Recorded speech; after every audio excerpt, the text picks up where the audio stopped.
For the center of the flowers, I made up this template which will be available on the blog. I used the template to make these outlines that I'm going to now flood in pink, light pink royal icing. I'm going to be flooding only the outside petals over here to start.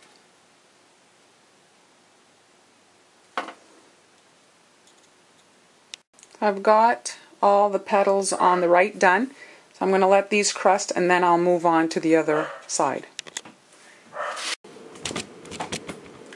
Here are the roses. The light pink is done, and if you see the center of the rose there, I did a little swirl to replicate the center of the rose. I'm going to be airbrushing at the edge of the petal this way and that way, just to replicate like a shadow because the petal is folded over.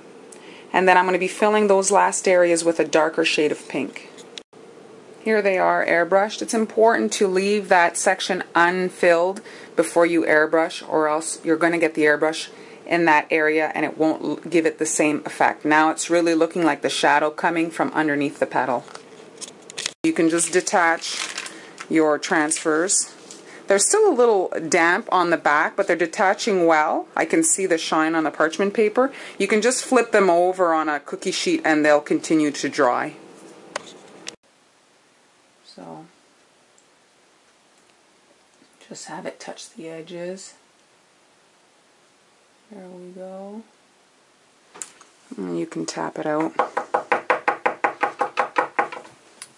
There we go. And now I'm just going to grab one of my royal icing transfers that I made yesterday.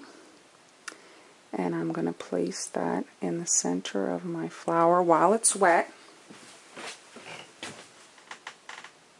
And now at this point you can add a bit more. If you see that it's here, I can see there's like a pocket of space here. I'm just coaxing the icing towards the flower to kind of fill there so that I don't have a hole, an air pocket, and so if I stack the cookies or something and there's pressure applied right there, that'll cause the royal icing transfer to snap. Here are the roses. So you can see on this one here the edges of the petals.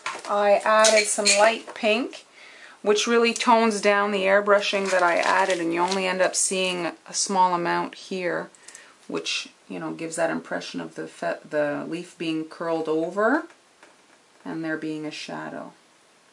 So here, use a small tip because this is a really small kind of area.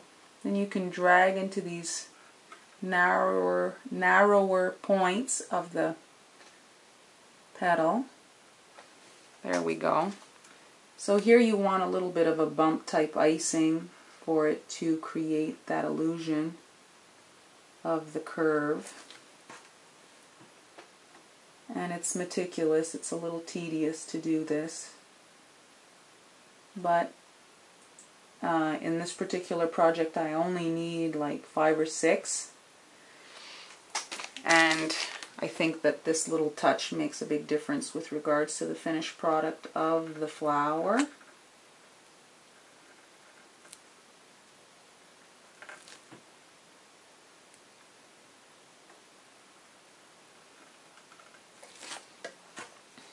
So you can just make sure that it's touching the top and the bottom brown line. Pull it in over here and here.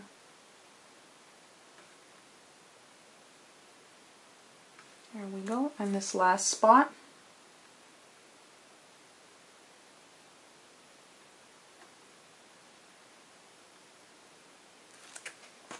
When you see it's too small for your tip, just stop and pull it with a toothpick, or else it'll just look messy. It's a lot easier to drag than to actually try to clean up an area that you got icing on that you didn't want it on. So there we go. Once these are arranged in the bouquet, I think they'll really add to the whole finish of the product.